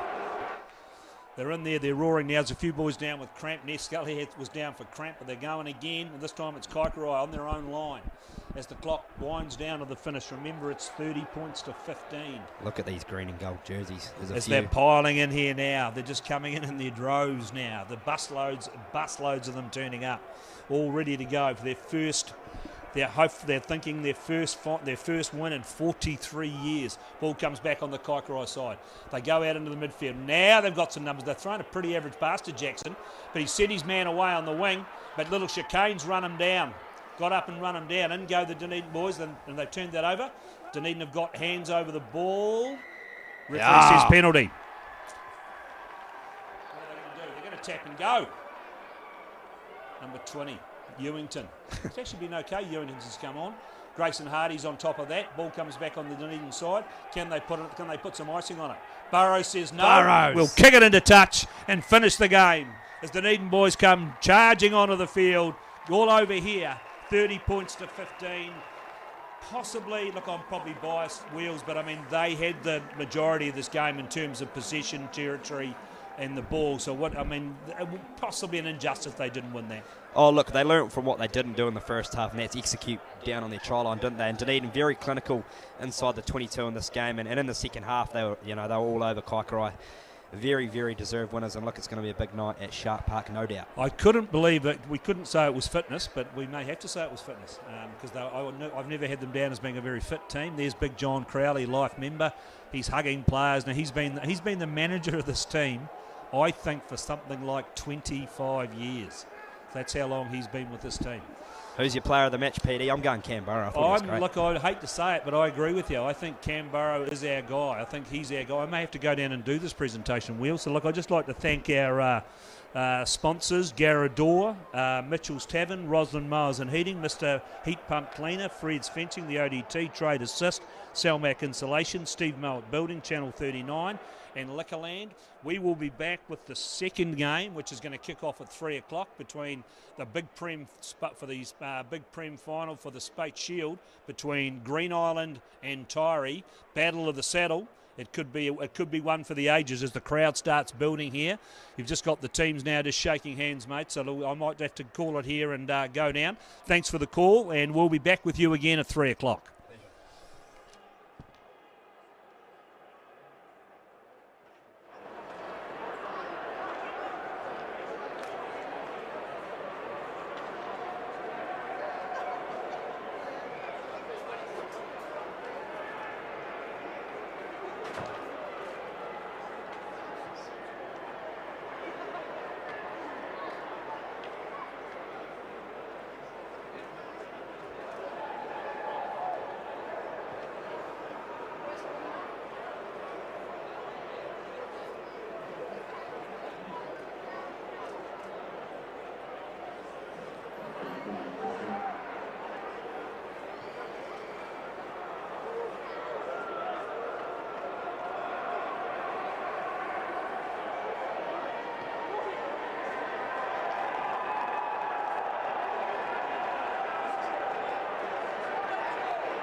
Fridge Fencer got started back in the day when we had to import some steel cattle yards for our local rodeo club, and I saw an opportunity there. Everyone thought they were really good value and well made. Basically, once you get started, you can make them into any configuration you like. They're very, very, very cost effective. Freight is no issue. We can deliver them right to your farm, right to your site.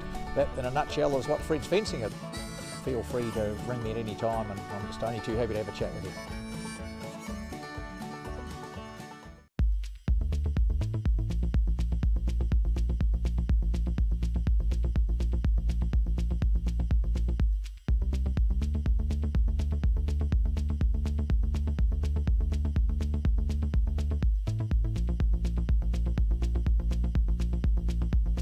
Locally owned and operated Roslyn Mowers and Heating are warming up for winter with a range of Massport wood fires. For obligation-free installation quotes, sales, building consent assistance, and after-sales service and parts. That's Roslyn Mowers and Heating.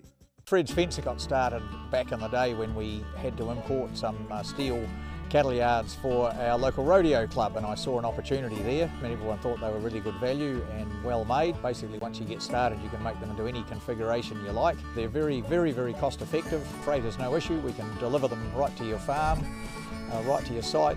That, in a nutshell, is what Fridge Fencing is. Feel free to ring me at any time, and I'm just only too happy to have a chat with you.